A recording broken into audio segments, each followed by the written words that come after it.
Welcome to another episode of Spiral Theory, understanding the body through the forces of nature. In this episode of Spiral Theory, we are joined remotely with Maria Sheldon Jimenez. Maria is a nationally certified Pilates teacher. She was trained at the Kane School of Core Integration. She is currently a Pilates teacher and OOV practitioner in New York City and around the New York area. She currently teaches teacher trainings at Connected Center in Manhattan, formerly the Kane School. She is also an NCPT provider with a course called The Path to Posture, a movement teacher's guide to upper cross syndrome. Let's start discovering. Welcome to another episode of Spiral Theory, understanding the body through the forces of nature. Today we have a very special guest, dear to my heart, Maria Sheldon Jimenez. Maria and I have worked together for a decade, and we have worked very closely with a lot of care for many, many clients. We started off meeting in the same town because we went to the same school for Pilates. And she ended up in St. Pete, where I live. But someone told me there's a girl here from the Kane School. And I said, I have to meet her. And I went to class at Pilates group. And from then on, we had a very special relationship. So welcome, Maria. Oh my God. Thank you so much, Shila, for having me. I'm so excited. We sure do have a history. Yes. Who was going to tell us 10 years ago we were going to do a podcast together? We were going to do your podcast about the OOV. Yes. Oh my God. Yes. So let's just go back into history just a little bit, because we started working together very quickly after we met. I have always wanted to marry my manual therapy practice, which is called neurosomatic therapy. I always wanted to marry it with movement practices. And for me, coming from the Kane School, that was important for me to get these principles out to my clients. And so I asked Randy Clark, the director of the St. John Clark Pain Treatment Center, if he could hire you. And he said yes. So I got to work with, I was able to then take referrals and send them directly to you. And we started this relationship where we had this communication about our clients in a vocabulary that we both understood. So what is your memory of that time? That was a big shift from your career, right? Yes, I actually remember that we were working together. We were collaborating earlier than that because we have a couple of clients, especially our first client, Laura. She was our first client together. Oh, wow. And yes, you were telling me about her body. I was working on, her strength, the core, all, following the instructions that you were giving me. And then after that, I realized I really want to work with Shila more. I really want to learn more about neurosomatic therapy. And that's when I asked you, can you please, try to get me, into the St. John Clark. So that's why I started to work there. And we were working there for a year. Yeah. Remember? Yeah. And then we started our own little business called Neutral Movement, which was really we were just doing social media. We were just like, let's have fun. Let's put this information out there. And it was really like the Kane principles and a lot of like what I learned from neurosomatic therapy coming together and putting little educational videos out. That was fun. Yes. Yeah, that was really fun. We were learning a lot together. We sure were. And this episode is primarily about the OOV. So we'll just dive right into that because Maria introduced me to the OOV, and it is now a fundamental part of my practice. It changed my body in a way that nothing else has ever provided me that kind of information into my body that would make that change. So I felt it firsthand, and then starting to work with the OOV with my clients, it's a game changer. So Maria introduced me to it, and I remember we were at St. John Clark. We were trading massage for Pilates class, so we get up to date in our findings. And you put me on the OOV, and I said, I don't know if I want to learn another tool, like another prop. I'm not sure if I'm interested in that, but I was open. I was like, let's just do it anyways. And I'm sure a lot of people have that reaction. But what I remember feeling the next day was, for the first time almost ever in my memory, I felt equally sore on both sides. There were so many times I had done workouts for the most part, and I always felt the same stuff, the same like right waist, left glute. Like I always felt this similar pattern after every workout. But on the OOV, it was like, wow, I'm even. I don't only feel my one side. So that really struck me. What was your first experience like on the OOV? Yeah, I was very confused. I didn't know what was the OOV about. I thought it was another prop, another Pilates prop, like another foam roller or another spine corrector, right? And that's what I still think people think it's about when they see me where I work, when they see me working with it. Okay, she's doing another foam roller. Yeah. Mm-hmm. It's not. No. It's not. It's just, it challenges, it shows your imbalances so well. Mm-hmm. And it kind of, and it kind of, I was thinking the other day about the tensegrity model, Yeah. Yeah, so the OOV basically, it makes your body much more symmetrical. You really have to work hard on your nervous system. Well, we're going to get there in some point, right? Talking about the nervous system. But it really works on your imbalances and makes your core, your diaphragm, all your muscles getting more into that tensegrity model and get you more even everywhere. Right? So we were very confused at the beginning with the OOV. We thought it was another prop, and now we have a different idea. But that's all we knew. Yes. And when I first started using the OOV, I had that experience with you. And then for about 2 years, I was using it before ever taking a training.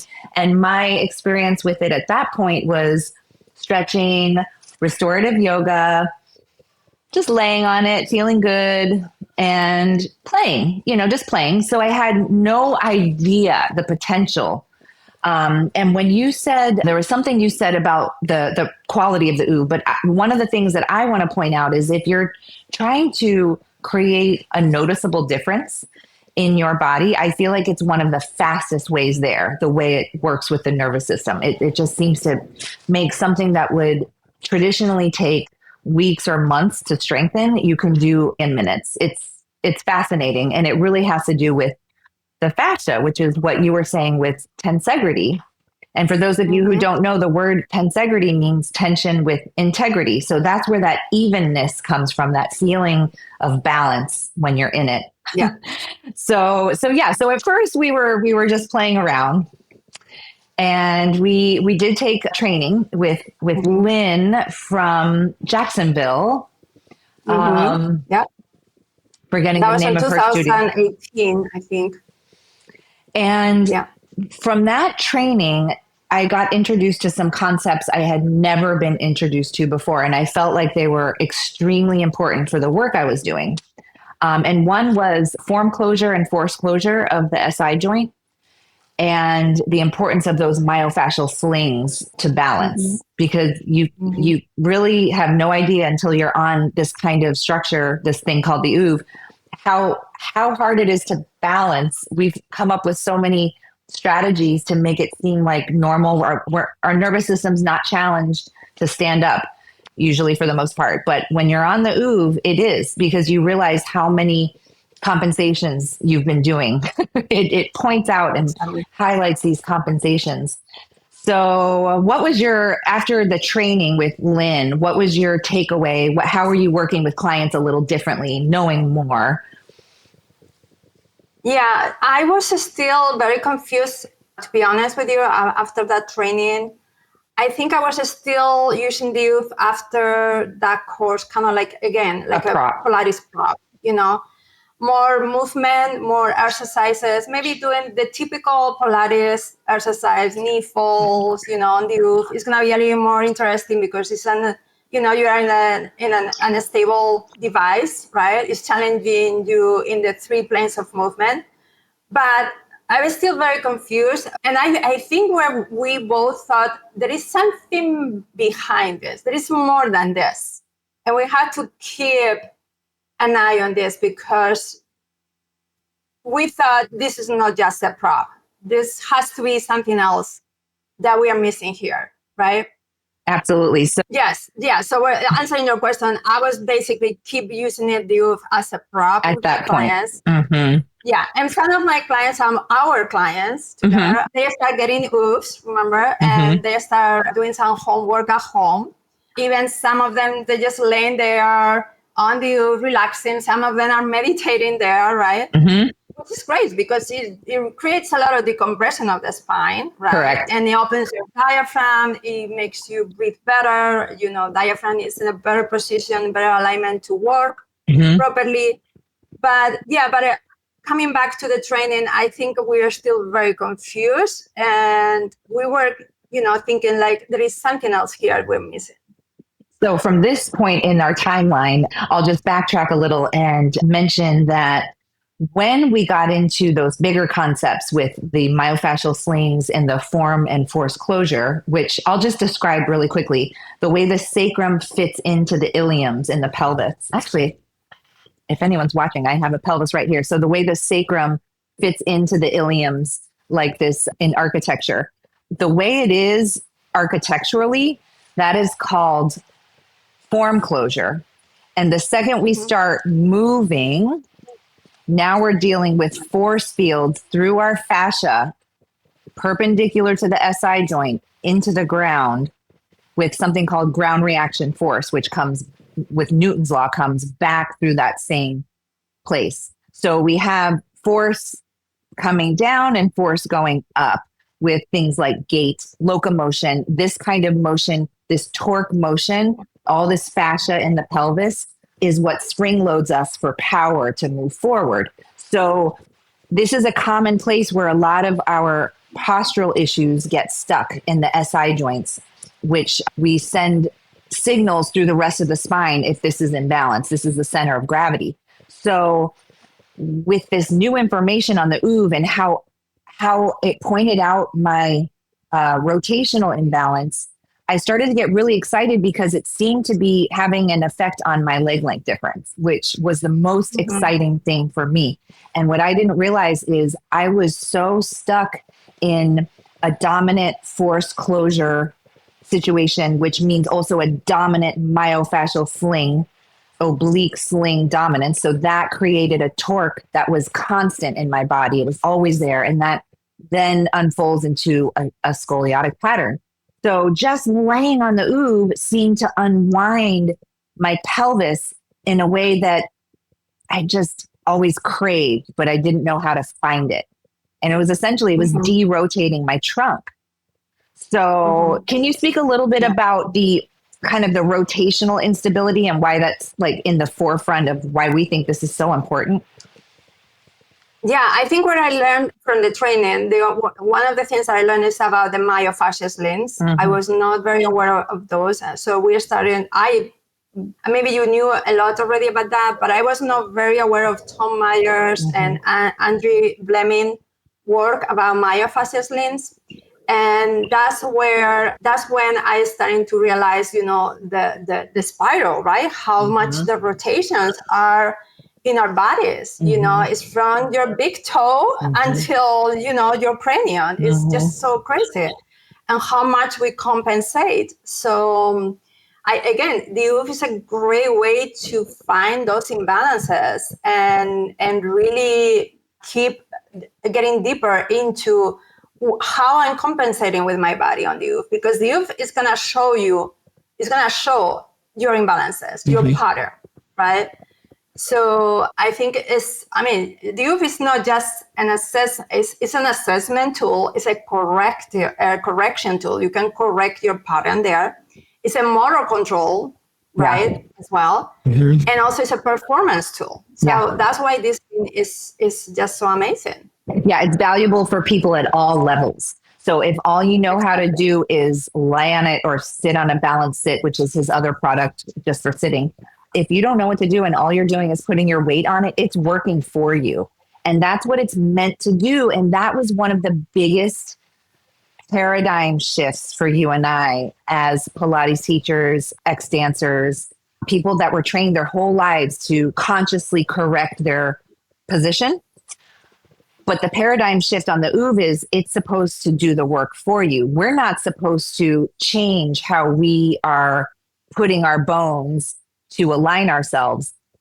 If we feel that a change needs to happen, you're supposed to add information. And that information is in the form of a TheraBand, a ball, or a weight, which then, however you use it, is telling an myofascial sling to come online. So you're not consciously telling your body to correct alignment. You're giving it a weight, a band, whatever, and then your body corrects the alignment on its own. So this shift is still something I'm working with today. Trying not to overcorrect. Talk about that. Yes, and that's why Daniel Bladetta, which is, I don't know if we said it, but that's the inventor, the genius who invented the OOV. That's why he always tells us, don't say anything. Don't correct anything on your client, which is so hard, especially for Pilates instructors who we are all the time correcting alignment and hips and legs and, shoulders. But he says, don't correct anything. The body's going to find a way. You just give him a little more information with the weight, with the TheraBand, to pull the TheraBand or hold the weight, hold the position, and the body is going to find a way to perform the task that you're giving your client. But it's actually very hard because, we spend so many years correcting alignment and posture and all these things in Pilates, But it really works. If you are patient and you keep your client, the body is going to find a way to do that task. It's going to do it. Yeah. And at that point in the discovery, balancing on the OOV originally for me was, I didn't understand, do I push my muscles to do it? Do I relax or do I engage? Like, I just didn't even understand. Like, what do I do to be on this successfully? Because I did notice when I engage my muscles is when I fell, is when I fall over. And that's what I learned working with it over time. And that's what he calls the rigidity strategy. So that's what I've been using all along. And when I get on a device that's unstable in the rotational pattern, it won't work. It won't work for balance when you're rigid. So that level of letting go and trusting is still something I'm working with today, because not only are we learning new pathways of movement and information, but we're also shedding old habits. So the old habits want to turn on, but that's when we get the signal that you just can't balance when your old patterns are turning on. You will fall. So it's giving you that information. And at this point in the timeline, that's when I started playing with all of these ideas of how the spirals are in the body, in the central axis, from the limbs, feeding into the spine, and vice versa. And it started helping me develop spiral theory. So it was during the pandemic. I had 3 months when I had to stay home because they closed my business.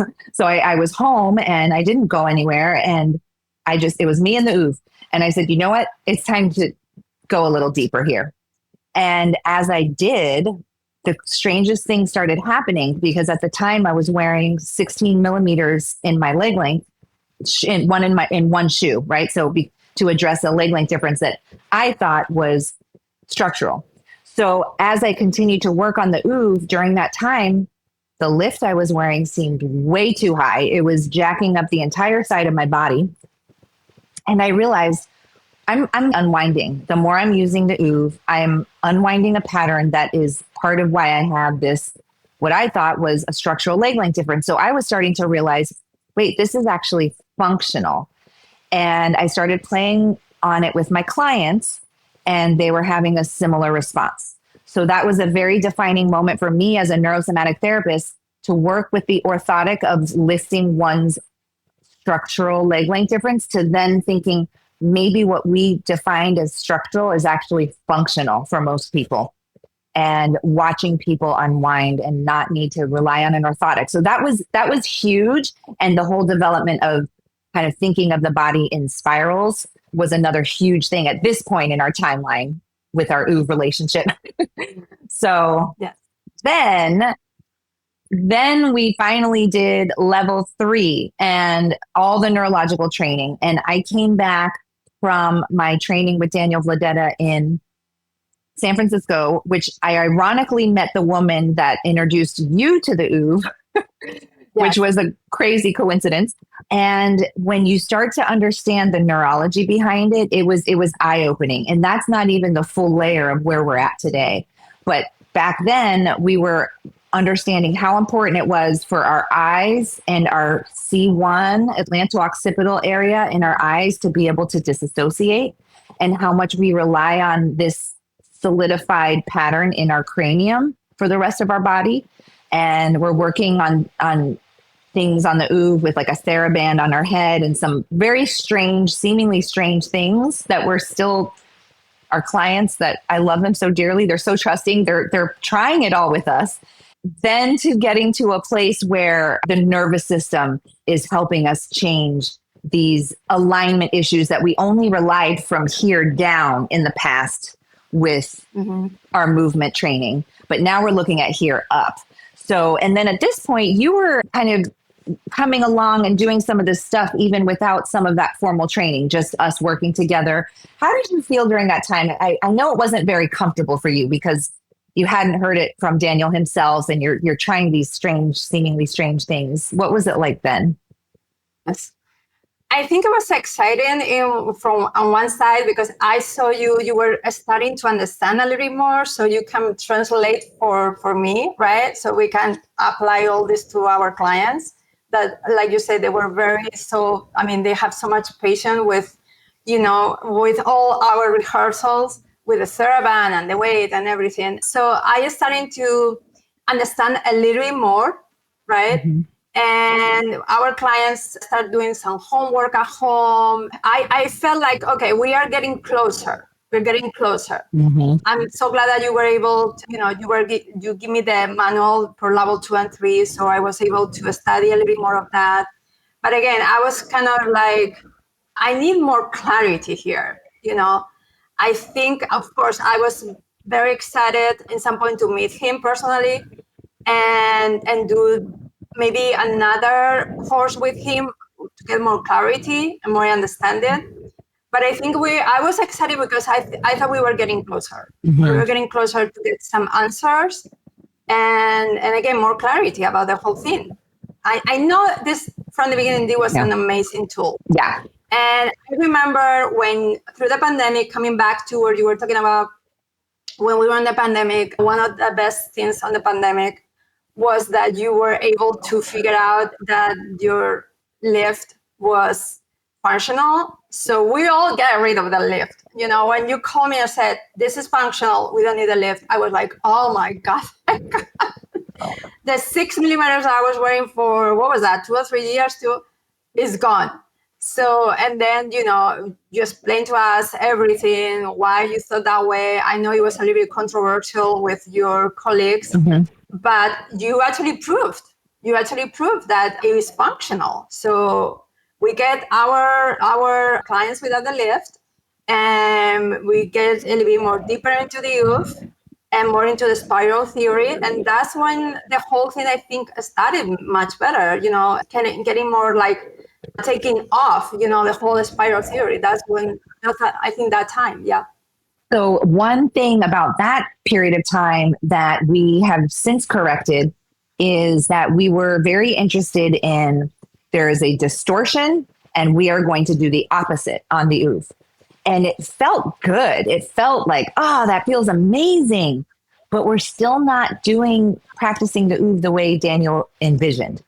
And when you think about it, anything that you're forcing in the body is usually met with an equal force pushing back, so you don't really want to force anything, right? We want to allow change. And it did feel a little forcing, and it did feel a little, even in my body as I was making changes, because when I first started using the OOV, I was still wearing the lift, and I would do things that felt so good against my pattern on the OOV, only like kind of asymmetrical exercise, just specific to my needs. And then I would get back in my lift, and then my cranium actually started bothering me getting on the lift. I felt like all my sutures were moving around, and I would have this like weird, like I would get ropey muscles in my head and kind of like a weird headache after using the OOV, because I would hop right back into my lift. So at that time, when I took the lift out and that wasn't happening, the epiphany was I'm actually changing. Like my body is trying to change, and the lift was stopping it from changing. So that was a really cool discovery at that point in time. But now fast forward, we have since both taken his newest version of the course. And this is where we're at today. Wow. Now we're at today in our timeline. We've come so far. Hallelujah. Yes. And hallelujah to them for finally breaking it down in a simple way. So do you want to talk a little bit about the newest thing that he's offering with the app and everything?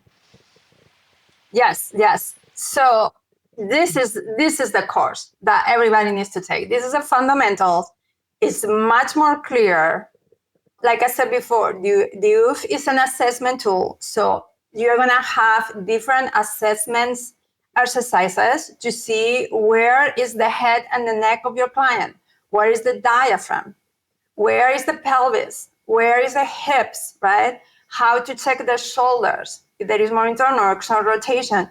You're going to go through all those assessments. Then you have a correction exercise. Actually, there could be 2 different or 3 different exercises for correction. Oh, the psoas too. The psoas is a big one. Mm-hmm. So you do the correction, and then you integrate through another types of exercise where your body just absorb, where your body just learn, right? So you're going to integrate with a different exercise. And that's how it works. Assessment, correction, integration, right? So he also came up with an application, right? That I think is very well done. Yes. I think it's very, very clear. You have some small videos, 2 minutes with Nick, which is his partner. And you have 10 different levels of complexity. You start with level 1, explaining very simple how the exercise go. And then you're going to start getting more challenge, moving basically just adding one leg up or one hand off the ground, So it's very simple for anybody. You don't have to be a Pilates instructor. This is for anybody who wants to really work, not just physically. Again, this is a nervous system tool. That's why this is so amazing. And that's why everybody's missing, right? So the app is a great way for you to do your homework at home. And like he says all the time, this is like brushing your teeth. You brush your teeth every day. You should do your OOV every day. Yeah. And if you, just for you to know, 20 minutes, maybe as much half an hour, it's going to take you to go through maybe I think it's around 8 exercises by level, each level. So when you are done with your 8 exercises, basically you are done. Are you able to do all of them? Then you go to level 2, right? You are not able to do maybe one exercise. They give you a regression, they call it, right? They're going to give you an exercise a little bit more simple, and then you're going to try to master that regression exercise. And then when you have that, you're going to try again the other one more challenging, and you should be able to progress through the levels. So I am starting on Monday with level 5. I'm so excited because I was stuck on level 4 for 3 weeks, right? It was 3 weeks ago when we have our training. So yeah, I was stuck with the myofascial sling, basically the hands and knees one, the helical, they call it. And then I also was stuck with the Superman, which is a prone position on top of you. That was very hard for me. And I realized it's hard for a lot of people, that position, because a little bit of compression on the diaphragm. But yeah, I'm excited to go to level 5. And I know you're already in level 6. Yeah, right? Yeah. So I'll tell you a little bit about that in a moment. But what I did want to say is with the new material, they added 2 things. They brought in some of the neurological philosophy into this level 1. So now in the past, level 1 was all exercises on the OOV. Now he realized this is not why I invented this. And he realized I need to teach the reason why I invented this as the foundation of the course. And that's what the change is. So that's bringing in the nervous system. So in his philosophy, if your axial spine cannot have control, that means there's some sort of compression, torque, and shear happening in your body. And that is what we always call distortions: high shoulder, high hip, rotation, twisted diaphragm, these kinds of things. The other thing I like about how he's presenting it is he would never use the word distortion. He's saying, we're talking to our bodies in this very negative way. So I'm playing with that. And that's going to move into some of the subconscious emotional stuff we'll talk about in just a moment. But he's bringing in this neurological element. He's bringing in this element of clearing up any patterns through the axial skeleton before you exercise, because otherwise you're still even though you're on the OOV, you're still exercising your pattern if you don't clear that up. And he does it in level of order of importance through your nervous system, from your cranium to your pelvis. And he has little hacks to help break up the issue or help you balance better. The thing I do appreciate now that's different than what we did before is a lot of these exercises are bilateral. We have to figure out how to do them on both sides. And I think one of our pitfalls in the past was we were just, again, forcing this one, here you are, we're going to do the opposite. Yes. And with this way, it's like we know which way is the hard thing and which side is the easier side, but he uses that to train your own body. So when you go into the easy side first and hold it until your nervous system changes, you just taught the other side something. I mean, this is not the way I used to think before. I'd be like, why would you do the opposite? We had like Newtonian physics thinking as opposed to quantum, because this is quantum. This is like by far, this is quantum. This is warp speed. So it's a completely different approach. And then this is going to segue into that whole idea of subconscious. So the other thing is, with all of the material they give us for this new course, the way they're teaching it, they bring in the work of Philip Beach. And I have a copy of his book here, Muscles and Meridians. And he is an embryologist, and he gets into the time in our development when we did not have fascia and we did not have muscle, but there was a force creating movement. What is that force? They're calling that the contractile field. And they're tying this very closely with Chinese medicine and what our meridians, these mysterious meridians are.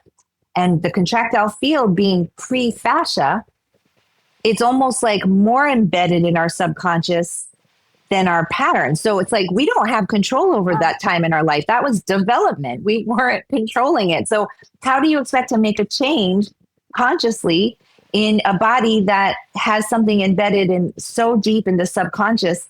You don't change something consciously that's a subconscious, it's in a subconscious place in your brain. You have to change it subconsciously. So that's where finally I'm not cueing corrections on the OOV, because it finally makes sense thanks to this Philip Beach's work and understanding the embryology. So these contractile fields are similar to our fascial slings, but different. They all end in a sense organ, which I find fascinating. That's how important our neurology is in our cranium to our posture. He's bringing it all in to 10 to 20 minute exercises you do every day. More important than brushing your teeth, because it's helping your whole body. Somehow it's probably helping your teeth. Because it just helps everything. I mean, once you're breathing better, every system in your body, the chemistry balance, everything is just more balanced. And then you also notice it on the mental, emotional level too. And so anything to add, because we're going to get into more of that subconscious stuff. Yes. I was just thinking right now, all my clients that they're very rigid, not just physically, emotionally, mentally, maybe spiritually, I don't know. Yeah. But these clients, when they come, I already see them that, an OOV experience is going to be hard for them because they live in this completely sympathetic nervous system stacked with so much stress. And when you put them on the OOV, they are not able to just relax and just breathe and just let the body figure out the exercises, right? So I just see that very clear, right? I have this client of mine. He usually is very stressed out, but the other day he came and I saw him like, oh, I think it's a good day for this guy. So we did a lot of OOV. He was just amazing. I couldn't believe it, right?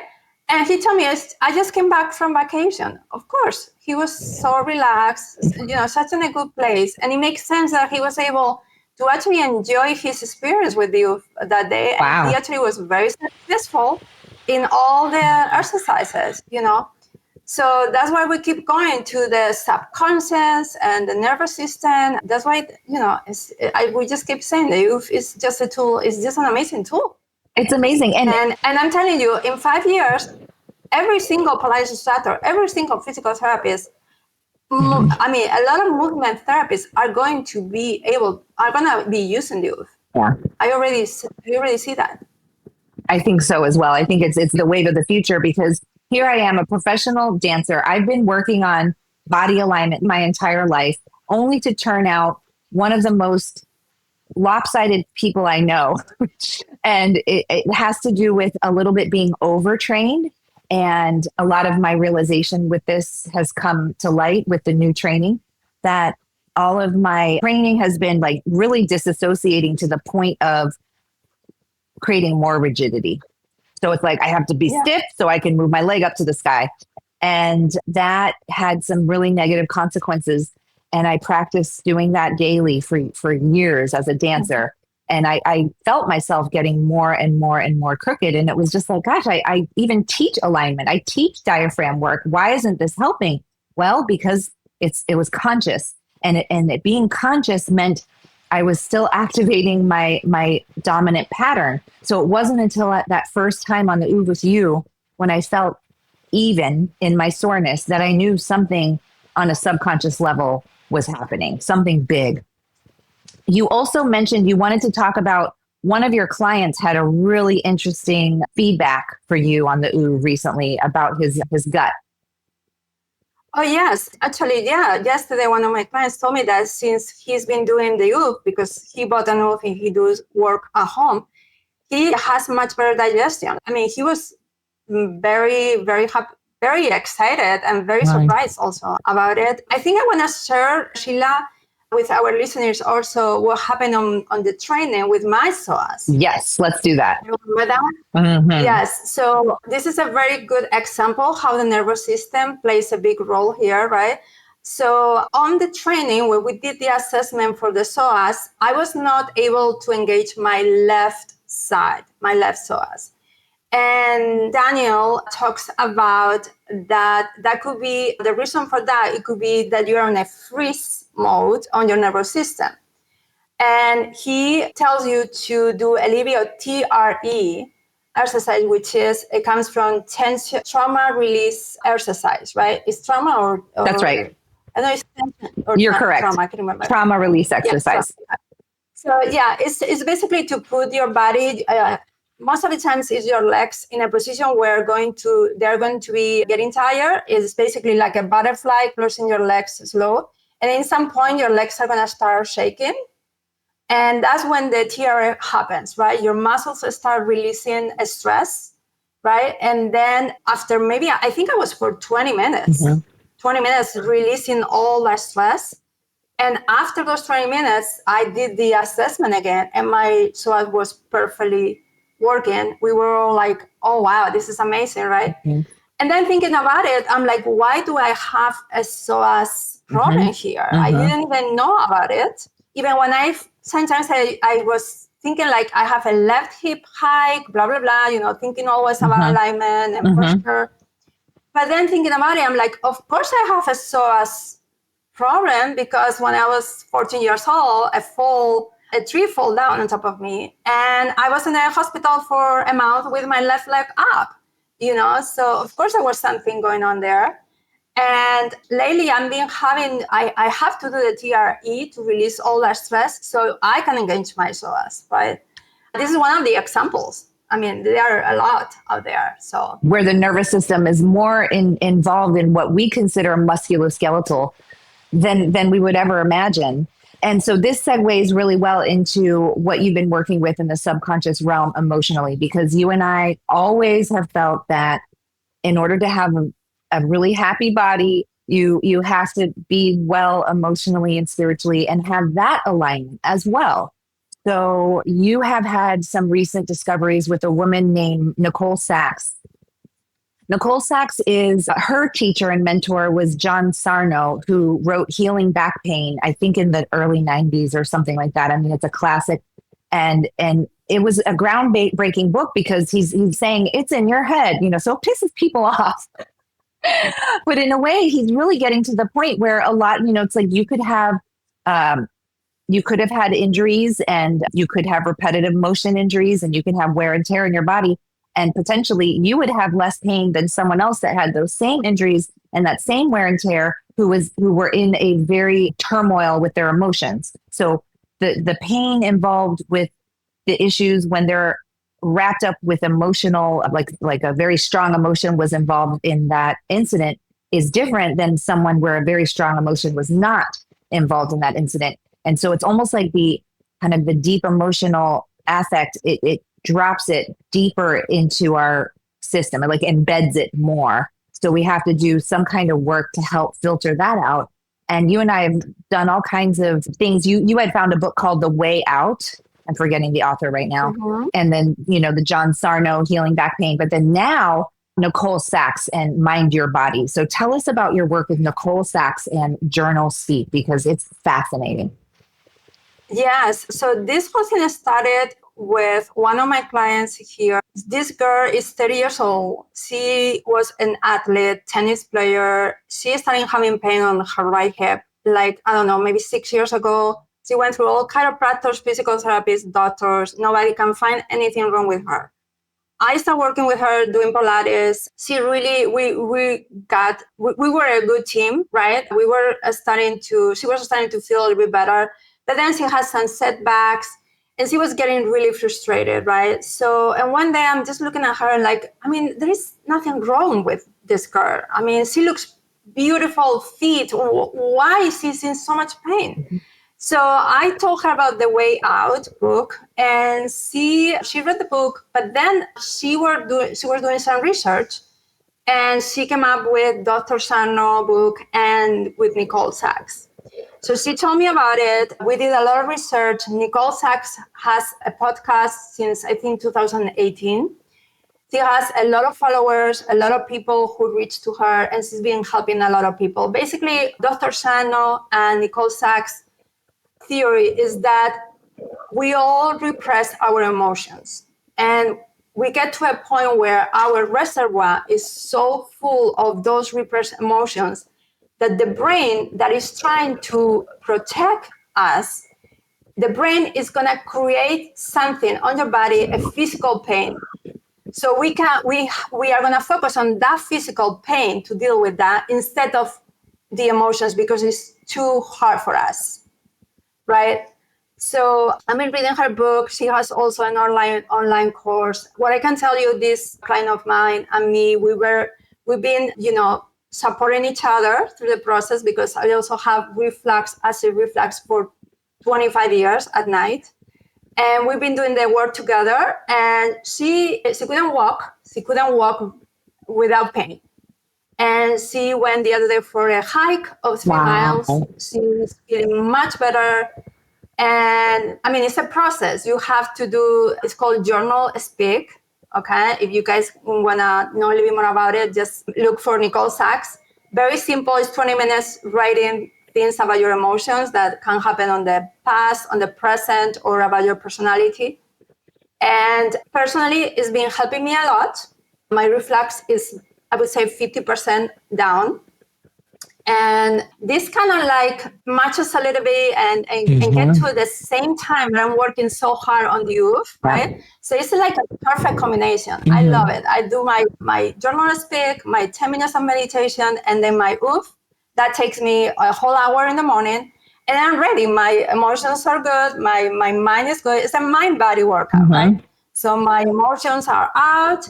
And then my body is ready. My nervous system is a good place. I think it's a great combination. So it really fit each other. It's wonderful. I listened to a little bit of Nicole Sachs' podcast, and she really honed in that it was your subconscious, you dealing with your subconscious. And then once you write in Journal Speak, you're supposed to discard it. It's trash after that. You Yes. should not hold on to it. So you're supposed to have the most unfiltered journaling and just let it out. If someone were to read it, they might not be happy about it, but that's why you throw it away, burn it. And this kind of subconscious cleansing is literally a mirror to what we're doing on the OOV. It's like a subconscious cleansing of our postural habits. And then side by side, what you're noticing with yourself and your clients is working subconsciously in the energy emotional realm and in the physical realm. You're seeing results you've never thought possible. Yes. Yes, it is pretty amazing. I love the combination of both. I really encourage everybody to take a look, to do some research. Of course, get an OOV. And yes, it is worth it it's not easy to write 20 minutes every day. You can do it in the morning or at night. It's not easy to commit to that, to yourself. But I can tell you it is worth it. Since I've been doing it, I feel lighter physically. I was always having pain on my right hip or my lower back or my left knee or my left thumb. I don't know if you remember all this on my body, but No, remember that. right now, my left thumb, from pushing anyway. But right now I am doing really, really, really, really well physically. So I really attribute the whole thing to the youth and the emotional work that I'm doing. So I would recommend everybody to check on that. Yes. I feel like what this is doing is making me a more robust person. I'm more ready for anything. And I actually feel a little bit younger and a little bit stronger doing the OOV program every single day. And I haven't done Journal Speak on a regular basis, but I'm studying the process right now. And it's going to be something part of my life too, because we like to try each other's findings. So I just feel like this is such an important podcast to get out, because these are wonderful tools. They're different. They're using new science, and it's making the true core of who you are be able to shine. And I'm glad we're going on this journey together, and I appreciate all your insights to telling our audience about this stuff. This is important work that we're hoping to push out there. Yeah, there is a lot of stuff on the unconscious mind, right, that we can get out through the youth and through the Journal Speak. So I think it's again a great combination, and it's worth it to try it. And hopefully we're going to hear from our clients and see how it goes. Yeah, already getting some great feedback. So we're on a journey, and we will keep trying new things, and we'll stick with what works. And I think that's where we are right now. So yes. So I think that's all we have time for, Maria. Thank you so much. I know our listeners are going to be so happy to see you. Some of them were our past clients together. Now that you're in New York, we miss you here in Florida, but we can stay this way and through the OOV and through our practices. Yeah, I miss you guys so much too, but I have to be here. So it was my own process, and I'm glad you were there to support me through my new light. So I appreciate you, and I love you. I love you too, and I love all you listeners out there. And so we'll see you next month for our next episode. Thank you so much, Maria. Thank you, Shila. Okay, bye.